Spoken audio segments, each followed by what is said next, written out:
Hey, Matt Minster here with my trusty assistant. Sorry. I'm Suzanne, the Magnificent, and this is my trusty assistant, Matt. That's right. And we're here with easy tips that can save you energy and money. Like magic. Adjusting your thermostat 7 to 10 degrees for 8 hours a day can save you up to 10% a year. And a smart thermostat can change the temperature automatically. Abra Adjusto. Impressive. There's more where that came from. LED light bulbs use up to 80% less energy and can last 25 times longer than regular light bulbs. Ooh. Ah. And using timed outlets can help you save even more energy. Tickety, tockety, two. Or try Smart Plug. Now these cool devices sync with your smartphone so that you can manage your energy Ta-da! with the touch of a finger. Hey, you're pretty good at that. Thanks. Want to see another trick? Of course. Energy savings made easy. Find more tips at AmeronIllinois.com/savings made easy. And hello, everybody. I'm Bob Ramsey with Keith Costas on the Keith Costas podcast. You're used to seeing Mike Claiborne here. He's got the day off, so I did the tap in, and here we go. Keith, it's great to see you. How are you today? I'm good, Bob. How are you?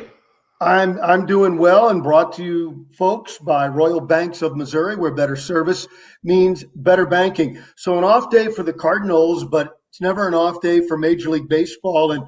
And Keith, let's jump right into things. I know you just did the Mets-Phillies game, and I know you have some strong feelings that the NL East just might be the best division in baseball. Yeah, I do think it's going to play out that way, Rammer. You just look at the money that was spent. The Mets are the third team in that division in terms of just the total payroll for this year, and it's about 50% above the other five divisions in terms of the average payroll for that third-ranked team. So Wow. The money that's being thrown around in that division is just unbelievable. And then with the Mets specifically, you look at Steve Cohen. I mean, I think everyone's kind of familiar with his general MO and just what he brings in terms of his, just the sheer amount of money he has. But Forbes had the list recently of owners' net worth, and Steve Cohen is worth more than the next three owners combined. So people talk about silly money. If there's $1 billion at the end of your net worth, it's silly money to begin with. But when it's 14 times over, like Steve Cohen, in a market like New York, it's been pretty fun being up here as just an unbiased observer that doesn't have any particular interest in the Yankees or Mets beyond being a baseball fan. It's nice to have kind of both teams involved in that back page, kind of back and forth, with this really being, I think, a baseball city when it comes down to it. Yeah, I think you're right. And, when you talk about the division, everybody Braves, Mets, and then everybody's kind of jumped on the Phillies early.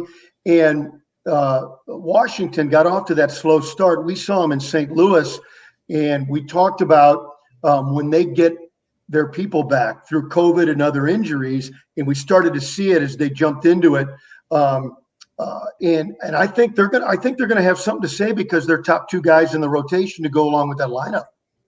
Yeah, I totally agree. And I love what the Nationals did in this offseason. They're kind of an old school team relative to the way that the league is operating. They just look at things and say, we need two big guys in the middle of the order. We're not too worried about projecting forward. We're talking about guys like Schwarber and Bell that have driven in runs. I know it's like a dirty word in 2021, RBIs. God forbid the guy crosses the plate and you get credited for driving him in. But, they've got some of these guys that just have track records on the back of the baseball cards. Obviously, there's been some down years with those guys recently or they wouldn't have been available. But, yeah, I'm with you. They play to win. The Nationals aren't going to be a team that looks towards the future. They got a ton of veterans there, even beyond the Bells and the Schwarbers, guys like Starlin Castro. Obviously, we know what's in that pitching staff with all the experience they have. So, yeah, that's a team that I think is going to be able to, really just keep at it in that division. Even if they're just hanging around in the middle of the pack, they're a competitive team. It's just kind of in their DNA. So when you talk about the Washington Nationals as possibly the fourth most talented team in the division, that's a pretty daunting idea. And, I mean, the Marlins are basically an afterthought. They made the playoffs last year. I get that it was 60 games. It was a quirky season, especially for them. But, I mean, yeah, that is a gauntlet of a division, and the Cardinals are going to get a little taste of the Phillies this weekend. Yeah, and so what do you like about them? I mean, they're strong enough that one of my favorite players, Segura, bats way down in the lineup, he'd hit first or second for the Cardinals. I mean, that's a whole nother set of issues with the Cardinals lineup. But I really like what they've done there with those guys. Yeah, I'm with you. I mean, everyone looks at the middle of their lineup with Harper and Real Muto, but Cardinal fans haven't gotten a chance to see this kid that at third base, Alec Boehm. Yeah. This guy could be a future batting champion. We had the Phillies last night, like you mentioned, and so you kind of lock in on that game and try to prepare for all the angles. And you start looking at some of the under the radar stuff with him. He uses the big part of the field. Last year, his percentage of balls in play to that middle third was the third highest in baseball, behind Juan Soto and Tim Anderson, a couple batting champions. So he comes in the league with that right away. He was the best hitter with runners in scoring position in the league last year. You got guys like Larry Boa, who, by the way, did not make his high school team before going on to be an all-star. So he's not going to be a guy that just hands out the keys to the castle to these prospect guys. But Larry, after a short season last year, is already all the way on board with Alec Boehm, which speaks volumes. So, you got Harper, you got Real Muto, you got guys like Hoskins, you mentioned Segura, who I love too. And now you've got this Alec Boehm as kind of a throwback fifth hitter, another guy, average RBIs, not too concerned with working the count or anything, just a hitter.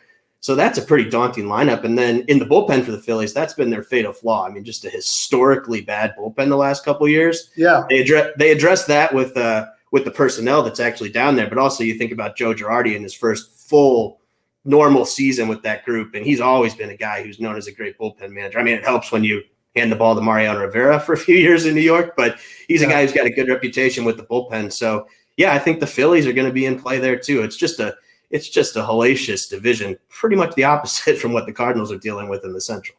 Yeah. So if somebody backed you into a corner and said, not just this weekend with the Phillies and maybe where things are starting, but if they asked you for one concern for Philadelphia remaining a contender over the course of a whole season, what area might it be in? I guess you'd point to their defense. Their defense was almost as historically bad as that bullpen was last year. They've got hitters, which it makes sense. You look at the ballpark they play in. It's not like St. Louis where it's, you got to cover a lot of ground in the outfield. It's a short porch and right. They can kind of try and slug their way to victories at least 81 times out of 162. So yeah, I guess the defense is what you'd say, and maybe the back end of that rotation as well. And who knows how all these bullpen additions are going to work out. I think it'll be better, but I guess I'd point to the defense and maybe the pitching depth there, but I think they're going to hit with everybody, the Phillies. So and I know you've talked about it with Mike, and you guys will do so every week on the Keith Costas podcast on Claibs Online, but I'm interested in your thoughts now that we're, almost 2 weeks in where the Cardinals are. Everybody understands the lineup is not, the bottom half of the lineup is not produced. Kim comes back this weekend, and I think people are going to be encouraged and really get on the bandwagon, or maybe jumping off the bridge, depending on what Kim does in his start this weekend. Yeah, I'm with you. It does kind of feel like a lot of the fan base's morale right now is riding on KK kind of being the savior. And I guess there's no reason to doubt him after what he did last year, but It's exciting to get him back for sure. And hopefully Michaelis not too far behind him. But to me, the first couple of weeks of the season haven't really changed my opinion about the Cardinals at all. You mentioned it. The top half of the lineup is one thing, even if they're not necessarily hitting in that order right now. But I think you've got Goldschmidt, Arenado, Edman, and Carlson, and then you've got everyone else. And we'll see. And Yadi, of course. We know what Yadi is going to give, but he's not going to be a guy that, is a huge power threat at this point. But he's a steady guy, obviously, in the middle of the lineup. They're hitting fifth or sixth or wherever they use him. But bullpen strong. Questions with the back end of the rotation with these injuries, and no Gomber, obviously. Arenado even better than has been expected so far. So I think the Cardinals so far basically are what they thought we were, and the division more or less is what we thought it was. The Reds are kind of coming back down to earth after that hot start. The Brewers are pretty good. I think the Brewers are going to be the toughest competition for the Cardinals throughout, and that's what it's looked like so far too. So I think the division's going to help them, but they're kind of what we thought they were so far to me. Did you, as an analyst, did you have an opinion going in on how playing basically the whole season at sea level would affect Arenado's numbers? Did you have a predictor or any thoughts?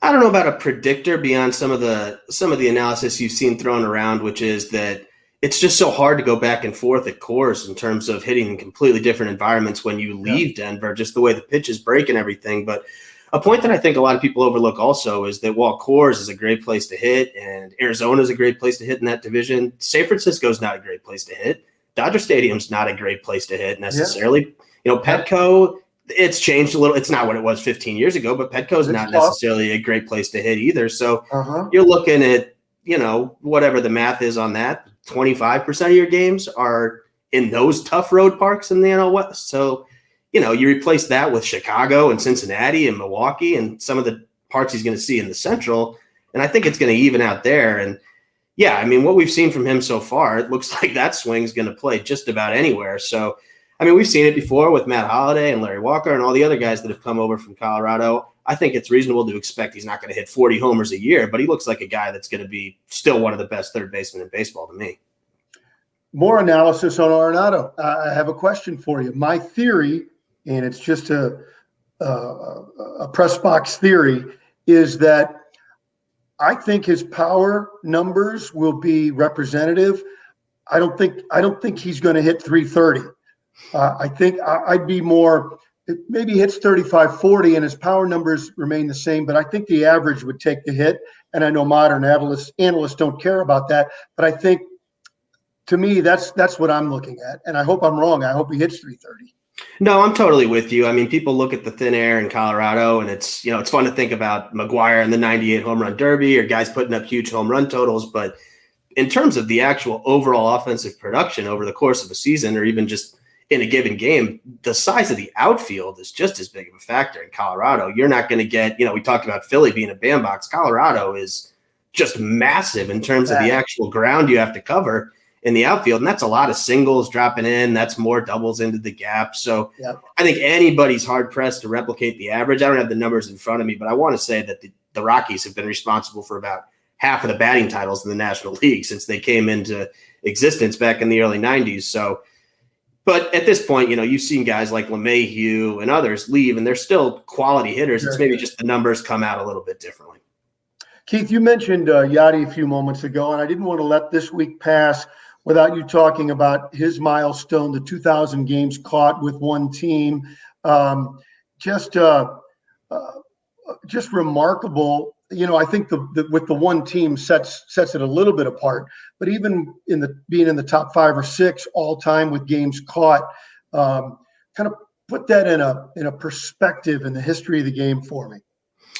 Yeah, well, I think the thing that I always think about with Yadi is the sheer volume, and this is obviously a perfect week to talk about that with him cracking 2,000. It's been kind of a hot topic, sort of a hot take like topic recently, with all these kind of newer age, more analytically driven analysts sort of poo-pooing the idea that he's a shoo-in Hall of Famer or even a Hall of Famer at all, which if you've watched him is of course ridiculous. He's clearly a Hall of Fame player, but just to play that game and engage in that argument a little bit, I guess you'd point to Buster Posey and Joe Mauer as the guys of his generation that were more consistent MVP level guys at their very, very peak. Well, Yadi's going to end up catching more games than those two guys combined.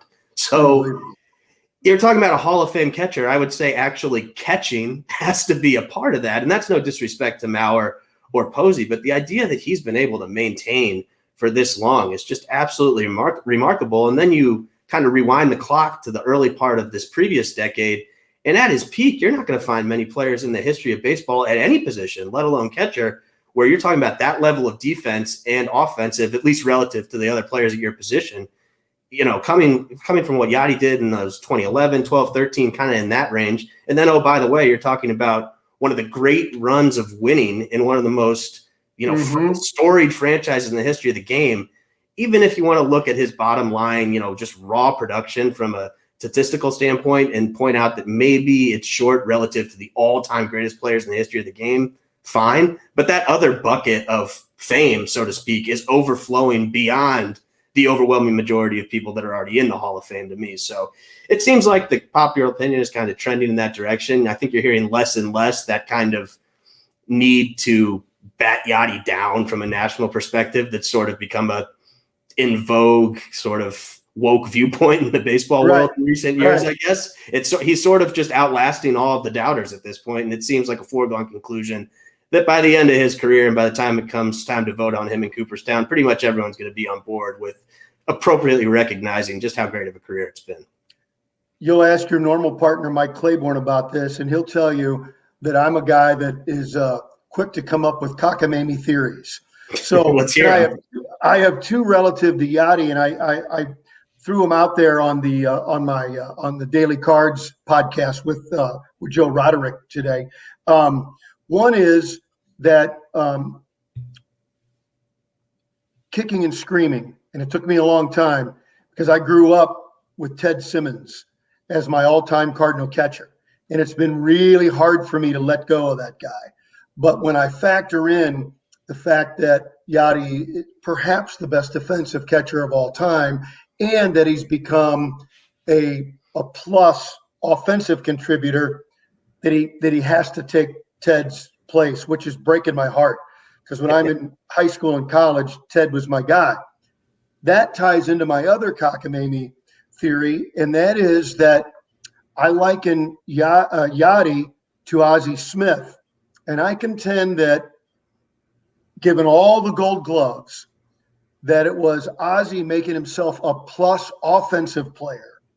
Didn't have to be a great player, but a plus player to go along with all the defense stuff. That's what got him into the Hall of Fame. And I think it's the same thing with Yadi. If Yadi would have gone his whole career and batted .220, which would have been good enough to stay in the big leagues, I don't think he'd get a sniff of the Hall of Fame. What do you think? Yeah, I agree with you. And I mean, he has, kind of like we talked about, it might not be what defines the overall, what defined him as a hitter for the bulk of his career, but you look for those moments. I mean, 2006 playoffs, whole October on fire, and obviously the huge moment in the NLCS, 2011, 2012, 2013, 2014, when they're going to the NLCS every year. He's a major offensive contributor throughout the year and in the postseason in those years too. So yeah, he might not have been, Mike Piazza or Buster Posey or Joe Mauer or ever on the level of hitter that those guys were, but he's a more than capable major league hitter. And you think back to, like you mentioned, being a 220 hitter would have kept him in the big leagues. Think back to Tony all those years ago saying he could be a 200 hitter. We're going to play him, to the point where they were playing him over a Gold Glover who eventually managed the team in the World Series when Yadi could still have the bat knocked out of his hand. So I'm totally with you. He's gone above and beyond what the kind of minimum threshold would be to be considered as a defense first Hall of Famer to me. He has a better offensive resume considering the position he plays to me than a guy like Omar Vizquel, who's talked about a lot for the Hall of Fame. I'd have no problem with Omar Vizquel being in the Hall of Fame, by the way. But if we're going to talk about Omar Vizquel as a possible Hall of Famer, Yadi is way beyond that bar offensively to me. So agreed. It's easy for me for Yadi. Final thing before we get out of here, and I wanted to talk, get a little in depth on this and get your thoughts when it comes to statistical analysis. And that is, it's Jackie Robinson's birthday, and we all know, respect, and revere his place, not only in baseball history, but what it's meant to civil rights history in America and what an important figure he is. But to narrow it down on what you and I are supposed to know about, and that is Major League Baseball and his effects there. And I've always kind of wondered, when we start to get into what I consider the golden age of baseball, 1946 through 68, future reference point for you if we do a show again together. But how he changed things, and then statistically where those changes came along, because as we know, and that the players that came in, the African Americans that came in, they weren't on the bench. They came in and played, and by and large were stars. And I think it had a great effect. And at some point, there's a tipping point probably in the mid 50s where statistically you see these contributions really come to fore. Yeah, I totally agree with you. We were talking earlier this morning, just getting ready for some of these shows today for Jackie Robinson Day. It was actually Harold Reynolds that brought it up. There's kind of this idea, and it's true, that Jackie Robinson is obviously so much more than what happened on the field. And Branch Rickey was very deliberate in finding a person that he thought could handle everything that was going to come with being that person. All baseball fans, I think, are familiar with that narrative, and it's totally valid. But it sort of does a disservice to Jackie in terms of just the pure baseball part, too, because I think people have this idea in their head to a certain extent that it was really more about who he was as a man that qualified him to be the first. And again, that was a big part of it. But this guy was an outstanding player on the field by all measures. By the measures of that day, he was a batting champion. He drove in runs. He played every day. He, accumulated a lot of counting stats, as they're called. But if you want to go back and retroactively apply the ways that we kind of value players today, which I think is always a slippery slope. You can't judge guys from years past on things they might not have been asked to do. Maybe no one was asking them to walk. Maybe no one was telling them that they can strike out 150 times. So why hold that against them by judging them by today's standards? But at any rate, Robinson, even going back and applying that kind of retroactive analysis to him, he checks out that way too. The guy was getting on base a ton. He was an efficient base stealer. He played great defense. Later in his career, he was able to move to first base and hit like a first baseman, not like a middle infielder. So a great player. And then on your point about the floodgates kind of opening, the thing that I always like to point to is sort of give a little context to just what was being kept out of the game. Starting in 49 with Robinson when he won his first MVP, 12 of the next 14 MVP awards were won by 8 different African-American players. So you're talking about Jackie, Campanella, I got the list right here, Mays, Don Newcomb as a pitcher, Aaron, Ernie Banks, Robinson, Maury Wills. And the National League was quicker to integrate than the American League, so you saw it there faster. But I'm with you about the golden age of baseball being that kind of post-World War II through the late 60s period. And that period, just in terms of who was bringing home the hardware as the most decorated players in the league, was almost immediately dominated by African Americans. So it's impossible to understate, obviously, Jackie's overall impact as an American, but just in terms of the baseball part of it, it changed everything almost right away. And one final thought on how he changed the game too, with all due respect to Ty Cobb and Max Carey and a couple of those other old-timey base stealers, I think Jackie's aggressive base running style and how it contributed, this is the important part, how it contributed to winning, changed some of the way the game was played in this golden era, because in my view, Jackie beget Maury Wills, who beget Lou Brock, who beget Ricky Henderson. And I think I truly believe that was key to what Jackie brought to the game, along with just opening the door. Yeah, that's a great point. You talked to some of the guys that were around back then, and it does kind of feel like there's a prevailing thought that his most famous play, stealing home in that World Series game, almost changed the way pitchers approached a runner on third forever. Like, that was a turning point moment. After that, guys started going to the stretch more with guys on third, because if you look at that play, he's going out of the windup. Jackie's 2/3 of the way down the line before the ball's even delivered. But yeah, just having that kind of football player mentality, which he was at UCLA, along with basketball and track, as most people know, having that kind of aggression and just raw athleticism on the field to go with the more refined part of his game was certainly incredibly impactful. And I like what you had to say too about leading to Wills and Brock and Henderson down the line, because I totally agree with that. It was more of a kind of early 20th century style that he combined with that more live ball of the middle part of the century. Keith Costas, what do you have this weekend? So we got our game out of the week on Wednesday this week, and next week we're looking forward to Padres-Dodgers, who are going to square off for the first time this weekend. We'll have the game next Friday. So got a little preview for what we're going to see next weekend, this weekend, and I think everybody would agree that's one of the best storylines going into the year. The Padres got to win a little bit for me before we start going overboard with this being Yankees-Red Sox or Cardinals-Cubs in terms of one of the best rivalries in the league, but certainly exciting times in Southern California. Keith, thanks for letting me sit in on your podcast. Yeah, absolutely. Enjoyed talking with you, Rammer. And hopefully if Mike takes another day off, well-deserved, I can do it again. Really appreciate it. Folks, this is the Keith Costas podcast, and you get this insight nowhere else, anywhere else, except on Claibs Online. I'm Bob Ramsey. Have a great week.